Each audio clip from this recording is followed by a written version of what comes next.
Welcome sa Pinas Showbiz News ngayon. Natagpuan ngang walang malay itong si Jacqueline Jose sa kanyang sariling tahanan sa Quezon City. Ang kanyang tunay na pangalan ay Mary Jane Santa Ana Gac, profesional na kilala bilang Jacqueline Jose, isang Pilipinang aktres na hindi mo na kailangan pa ng napakahabang script para lamang ma-deliver niya ang emosyon na hinahanap ng isang direktor o ng isang eksena. Isa rin siya sa mga natatanging aktres na napakaraming awards ang nakuha. 5 awards sa Gawad Urian, 2 awards sa Luna Award, isa rin sa FAMAS Award. Isa rin dito yung kanyang nomination as Asian Film Awards. At maraming kuro-kuro ang nagsasabi kung bakit nga ba natagpo ang wala ng buhay o sumakabilang buhay na itong si Jacqueline Jose sa edad na 59 years old.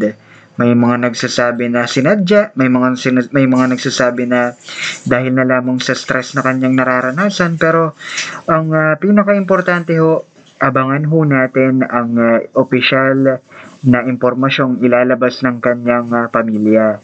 Yun yung sa ganito pong pagkakataon, kinakailangan po natin ng legit na impormasyon kung ano nga bang nangyari.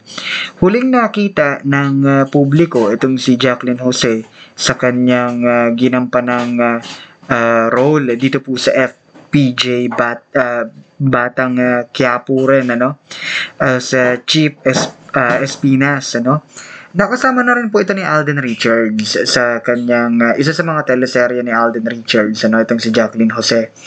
At siya nga po yung nagsabi noon na kung maaalala nyo pa po, sinasabi po ni Miss Jacqueline Jose, dito po sa GMA News po niya sinabi sa kanyang, alam ko magkakasama sila ni Jasmine Curtis Smith po noon. Sinabi nga po ni Jacqueline Jose, na kung wala man lang daw pong asawa itong si Alden Richards ay maaari at posible nga naman daw pong magkaroon ng totohanan na relasyon itong si Jasmine Curtis Smith dito po towards kay Alden Richards. Isa po siya sa mga nagsabi noon.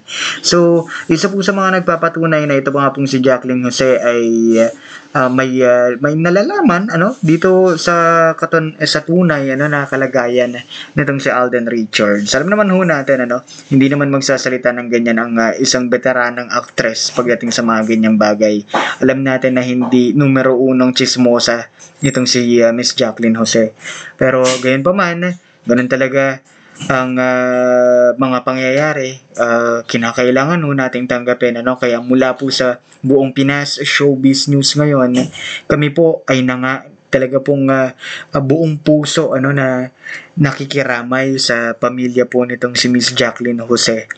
Alam ko na hindi ganun kaganda ang relasyon ng kanyang anak sa kanya. Sana dalangin namin magkapatawaran at maging maayos din ang lahat. Sumalangit nawa ang kanyang kaluluwa.